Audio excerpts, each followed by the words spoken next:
విజ్ఞాన్ వైభవ్ 2025 గచ్చిబౌలి స్టేడియంలో అయితే ఘనంగా జరుగుతోంది. ఈరోజు డ్రోన్ షో అయితే జరిగింది. సో, చాలామంది స్కూల్స్ నుండి పిల్లలైతే వచ్చేసారు. సో, ప్రెజెంట్ మనతో ఆ విషయాలు మాట్లాడడానికి డీఆర్‌డీఓ అధికారులైతే ఉన్నారు. వారితో మాట్లాడి మరెన్నో విషయాలైతే తెలుసుకుందాం.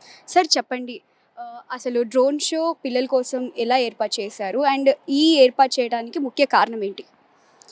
ఇది విజ్ఞాన్ వైభవ్ 2025 తరపున DRDO, aeronautical society of India, Kalam centre for youth excellence ఈ 3 ఆర్గనైజేషన్ కలిసి నిన్న ఆర్గనైజ్ చేశాము. 3 రోజులు ఉంటుంది. నిన్న 28 మార్చ్ 1, మార్చ్ 2.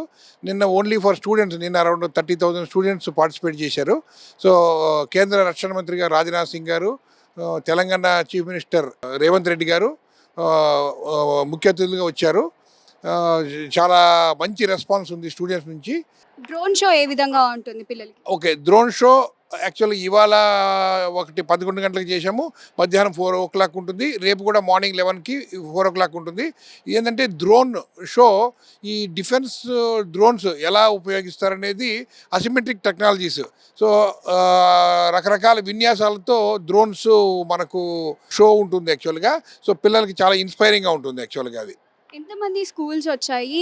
ఎంతమంది పిల్లలు రావచ్చు మీ అంచనా ప్రకారంగా? ఈరోజు లేదా రేపు ఎంతవరకు పెరిగే అవకాశాలు ఉంటాయి? ఓకే మేడం, ఇవాళ ఆల్రెడీ ఇప్పటికే అరౌండ్ 20,000-25,000 స్టూడెంట్స్ కవర్ అయిపోయారు. Almost thousands of schools participate చేశారు. ఇవాళ ఈవినింగ్ వరకు మేము మా ఎక్స్పెక్టేషన్ ప్రకారం అరౌండ్ 1,00,000 వరకు పబ్లిక్ రావడానికి అవకాశం ఉందండి, స్టూడెంట్స్ పర్టికులర్లీ. మీరు డిఆర్‌డీఓ నుండి పబ్లిక్ అంటే పిల్లలకి ఎటువంటి అట్రాక్షన్ విధంగా ఈ డ్రోన్ షోని ఏర్పాటు చేశారు? అదే ఈ పిల్లలకి మెయిన్లీ డ్రోన్స్ అనేది one of the important technologies. Particularly డిఫెన్స్లో డ్రోన్స్ చాలా ఉపయోగం ఉంటుంది యాక్చువల్గా. మన వార్ సీనారీస్ కానీ, మన బార్డర్ ప్రొటెక్షన్లో కానీ. సో వాళ్ళకి ఏంటంటే డ్రోన్స్తో మన ఏరో ఇండియాలో అయితే ఎలా ఎయిర్ క్రాఫ్ట్స్తో విన్యాసాలు ఉంటాయో అలా డ్రోన్స్తో కూడా కొన్ని మూమెంట్స్ అన్ని చూపించామన్నమాట పిల్లల కోసం. ఎన్ని రకాల డ్రోన్స్‌ని ఏర్పాటు చేశారు? ఎన్ని క్వాంటిటీస్ ఆఫ్ యూనిట్స్ తీసుకొచ్చారు డ్రోన్స్‌ని పిల్లల కోసం? Around 3-4 type of variety show చూపిస్తున్నామండి. అరౌండ్ 30-40 డ్రోన్స్ తీసుకొచ్చామండి యాక్చువల్గా. ఓకే. దీనివల్ల పిల్లలు రేపటి రోజున వాళ్ళకి ఇన్స్పిరేషన్ వచ్చి డిఆర్‌డీలో చేరడానికి ఇన్‌స్పైర్ అవుతే సో డిఆర్‌డీఓకి వెళ్ళాలి అనుకుంటే ప్రాసెస్ ఏంటి? రిక్రూట్మెంట్ ప్రాసెస్ ఏంటి?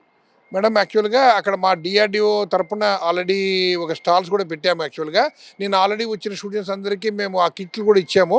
సో డిఆర్డిఓలో ఆర్ డిఫెన్స్లో చేరాలి సైంటిస్టులుగా కానీ ఆర్ టెక్నికల్ అసిస్టెంట్లు కానీ టెక్నికల్ ఆఫీసర్కి చేరాలంటే ప్రొసీజర్స్ అన్ని కిట్స్లో ఉన్నాయండి. సో అది ఆల్రెడీ మొన్న ఇంటర్వ్యూస్లో కూడా చెప్పారు. ఆ కిట్స్లో కూడా మొత్తం డీటెయిల్స్ అన్నీ ఉన్నాయి ఎలా చేరడానికి. మెయిన్ మా ఉద్దేశం ఏంటంటే ఈ విధంగా డ్రోన్ షోలు కానీ ప్లస్ అదర్ వెపన్ సిస్టమ్స్ కానీ అన్నీ చూసిన తర్వాత నిన్న సీఎం గారు కూడా చెప్పారు.